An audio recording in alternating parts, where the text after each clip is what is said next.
In this video, I'll show you how to open a Word document in Google Docs. If someone sends you a Microsoft Word file and you want to view or edit it in Google Docs, the process is very simple. You do not need to convert it with another website or install anything extra. As long as you have a Google account, you can open a Word document directly inside Google Docs in just a few steps. First, go to Google Drive in your browser and sign in to your Google account. Once you're in Drive, click the New button on the left side, then choose File Upload. Now find the Word document on your computer and upload it. This usually works for files with a docx or docx extension. After the file finishes uploading, you'll see it appear in your Google Drive.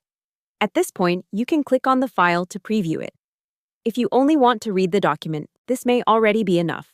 But if you want to edit it in Google Docs, right-click the uploaded Word file, move to Open With, and then choose Google Docs. Google will open the file in a new tab and create an editable version that works inside Google Docs. In most cases, the formatting will stay very close to the original. Things like headings, paragraph spacing, bold text, and lists usually transfer well.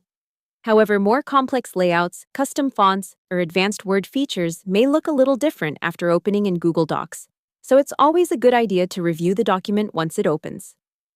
If you make changes, Google Docs will usually save the edited version automatically in your drive. The original Word file can still stay there too, depending on how you opened it. That means you can keep both the original file and the Google Docs version if needed. You can also open a Word document from inside Google Docs itself. Just go to Google Docs, click the folder icon to open a file, upload the Word document, and then open it there. This gives you another easy way to access the same file, so if you ever need to work with a Word document in Google Docs, just upload it to Google Drive and open it with Google Docs. It's quick, easy, and perfect for editing, sharing, and collaborating online.